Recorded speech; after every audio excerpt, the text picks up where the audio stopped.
সবকিছু একটা শান্তষ্ট পরিবেশে ছিল। আমরা যখন আতর্কিতভাবে হামলা চালায় আমাদের উপর, আমরা বুঝে উঠতে পারি না। তখন আমাদের মধ্যে থেকে একজন ছাত্র দাঁড়িয়ে, তখন আমাদের মাদ্রাসার একজন ছাত্র দাঁড়িয়ে বলে, এই আমাদের ইমাম সাহেবকে তোমরা বসিয়ে তোমরা কি শুরু করেছো? আপনি তো ভুল বলছেন, মিথ্যা বলছেন। আপনারা এসি যে রুমটা আমি উঁচু করে যখন উঁচু করে যখন সত্য কথা বলেন, আমার গায়ে আঘাত এখনো আছে, আমার গায়ে এখন আঘাত আছে, আমাকে ধরে বের করছে, মিথ্যা কথা বলবেন না। আমি একজন জামিয়া ইসলামিয়া দারুল উলুম মাদানিয়া যাত্রাবাড়ি বড় মাদ্রাসার ছাত্র। আমি কোনো দল করি না, আমি সাধারণ একজন মুসল্লি হিসেবে আমি এখানে প্রতি শুক্রবার আসি জুমার নামাজ আদায় করতে। আমি কোনো দল করি না, না চিনি আওয়ামী লীগ, না চিনি বিএনপি, না চিনি কোনো ছাত্র সংগঠন। সুতরাং আমি একজন জনগণ, সেই হিসেবে এখন আমাদের পরিবেশটা সম্পূর্ণ নিরাপদ অবস্থায় ছিল। বারান্দায় কেউ নামাজ পড়ছে এবং সিঁড়িতে কেউ হাঁটাহাঁটি করছে, এরকম একটা শান্ত পরিবেশ। আমাদের ইতিপূর্বে যে আমাদের ইমাম সাহেব ছিলেন, তিনি হইল গওহরডাঙ্গা মাদ্রাসার রুহুল আমিন সাহেব।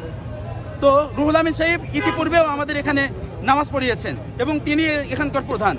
কিন্তু এই শান্ত পরিবেশটাকে তারা উশৃঙ্খল বানিয়ে ফেলে মুহূর্তের মধ্যে। কারা এসে আমাদের উপর হামলা চালায় আমরা সঠিক বুঝে উঠতে পারি না। যখন আতর্কিতভাবে হামলা চালায় আমাদের উপর, আমরা বুঝে উঠতে পারি না। তখন আমাদের মধ্যে থেকে একজন ছাত্র দাঁড়িয়ে, তখন আমাদের মাদ্রাসার একজন ছাত্র দাঁড়িয়ে বলে, এই আমাদের ইমাম সাহেবকে তোমরা বসিয়ে তোমরা কি শুরু করেছো? আমাদের ইমাম সাহেব তারা তাকে বসিয়ে দিয়েছে এবং তারা যে আনকমন একজন লোক এনেছে, সুতরাং আমরা তাকে চিনি না, ইতিপূর্বে দেখেও নি। তারা আমাদের ইমাম সাহেব তো প্রতি শুক্রবারে পড়ে। শুরু থেকে ছিলাম, আপনি তো ভুল বলছেন, মিথ্যা বলছেন। আপনারা এসি যে রুমটা আমি উঁচু করে যখন উঁচু করে যখন সত্য কথা বলেন, আমার গায়ে আঘাত এখনো আছে, আমার গায়ে এখন আঘাত আছে, আমাকে ধরে বের করছে, মিথ্যা কথা বলবেন না। শুনেন, আমি বলবেন চলে যান, একটু কথা বলেন। আমার উপর চলে যান, মিথ্যা কথা বলেন। যখন আযান দিছে আমি বলেছিলাম আমি 11টায় আসি, যখন আযান ধরে বের করছে, ঠিক আছে, আমাকে ধরে বের করছে, আমাকে এখানে সাধারণ মুসলিমরা ঢুকবো, আমি উঁচু করছি, আমি ঢুকবো, তারা সবাই মাদ্রাসার ছাত্র, কাউকে ঢুকতে দিচ্ছে না, কাউকে ঢুকতে নাই। উশৃঙ্খলা পরিবেশটা তারা নিজেরাই তৈরি করে পুরো মসজিদটাকে ভাঙচুর করছে। তার ছাত্ররা আপনার এই যে সিঁড়ির নিচ থেকে লাঠি নিয়ে আমাকে আঘাত করছে, এখানে ঘুষি মারছে, অনেক মুসলিমরা মারি হয়েছে। আমার উপর যখন হামলা হয়েছে আমি তাকে জিজ্ঞেস করি, পরিকল্পিতভাবে আসছে। আমরা শুরু থেকে ছিলাম এবং ওখানে অনেকগুলো ভিডিও হয়েছে, আপনারা দেখতে পারেন। পরিকল্পিতভাবে কাজটা করছে গোপালগঞ্জের এই যে গওহরডাঙ্গার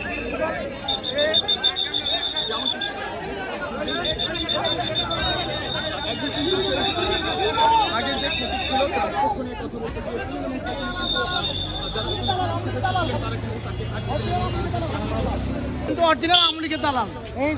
ওই যে লোকটা উনি অরিজিনাল আওয়ামী লীগ দালাল। এখানে মুসলিম নামাজ পড়তে গেছে, হট করে আগের খতিবে মহিলা 250-300 লোক নিয়ে আসছে, আইসা মুসলিমদের উপরে হাত তুলছে এবং যারা ছাত্র সমাজ ছিল এদের উপরে হাত তুলছে, ওদেরকে মারছে, আমাদেরকে মসজিদ থেকে বাইর করে দিছে।